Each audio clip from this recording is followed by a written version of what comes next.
My story is not unique, but it is very unique in the sense of what I went through, although people still go through what I'm about to tell you. I was classically trained from the age of 11 to be a concert pianist in a group in New York City.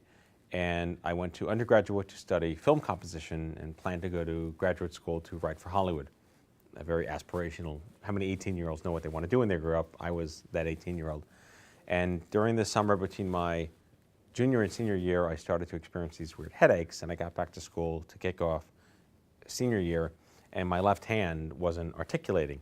I had lost some kind of motor coordination, and when you play piano, there's something called arpeggiation, which is when you go up and down the keys, and it just wasn't working the way it used to. And why is this not happening? I kept going back and back and back. The campus doctors got misdiagnosed with everything from Epstein-Barr, meningitis, the flu, a mini stroke, and then they ultimately thought I just had like carpal tunnel syndrome, which was ridiculous. They gave me Robitussin when didn't work, ridiculous.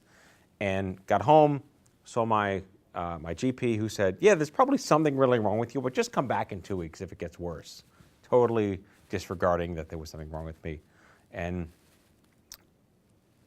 it was in those 2 weeks that everything changed. I started to have stroke and seizure and slurred speech and blurred vision and fainting.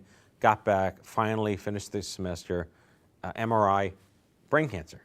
This giant golf ball in the back of my brain. And I remember saying, well, thank God it's something. I'm not crazy, but holy shit, it's something that isn't really good and doesn't belong there. Long story short, surgery, radiation, declined chemo because it was going to give me neuropathy if I ever were going to play piano again. But I was able to play after they took the tumor out. I just had lost 10 years of training in my left hand. So I would not be able to go to grad school. I would not be able to be the classical pianist I had aspired to be. And I settled back to live what remained of the shell of my life, being kicked out of the hospital saying, have a nice life. And it really wasn't okay. I muddled through the 90s, built a new career in the agency world in healthcare marketing, ironically, and they pulled me back in kind of stuff. One of the clients at the agency I was working for were one of the drugs I took to stave off inflammation from radiation. So I just couldn't escape it. Rebuilt my life, 10 years in the agency world, started to play piano again after about 5 years. Got married, had kids, but along the way, began to play for patients. I gave some concerts for cancer survivors and communities and caregivers and some pharma executives, which was interesting. And I got plucked out of the ether by my first peer match. I finally met a guy who had cancer in college after 7 years. I went 7 years without peer support, not knowing there was another person that wasn't 8 or 80 with cancer.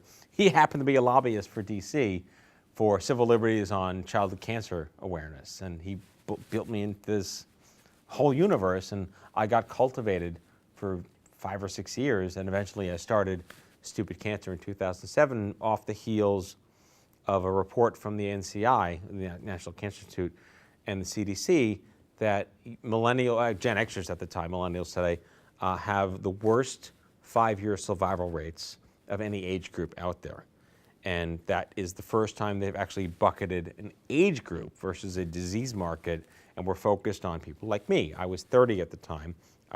I'm consummate Gen Xer, and it bothered me that what I went through 10 years prior was still happening to people like me today. Stupid Cancer was engineered to be a brand that I wished that I had had. It is engineered to be a group that you didn't know you needed, but are thrilled to find out exists for you. It was built by patients and for patients, and it's with patients in this very engaged, disruptive way that's sticky and edgy, but you have the power not just to help yourself feel better, but to pave the way to help someone just like you not have to go through the same kind of crap that you went through. So that's the not so brief origin story of Stupid Cancer. Industry needs to focus on patients because not necessarily that patients know better, but patients have the wisdom and experience, and you can't possibly think you know better than your end user. But the problem is that industry doesn't see their end user as the patient. They see the provider as the end user. And that is a huge sea change that has to be completely disrupted for anything meaningful to happen. So from the vantage of patients, patient activists, patient advocate organizations like Stupid Cancer, We are making them irrelevant. We are building the tech, building the platforms, building the standards of care, the best practices. We're building the academic research around what we need, regardless of their involvement or investment, because they don't know what we need, and there has been such a hesitation to reach across the aisle and agree that there's a dialogue here. And don't get me started on the regulatory, but there are ways around it to make a difference. Pharma executives need to know to stop cutting their budgets. Period. Plain and simple. It sends a bad message, whether you need it or not.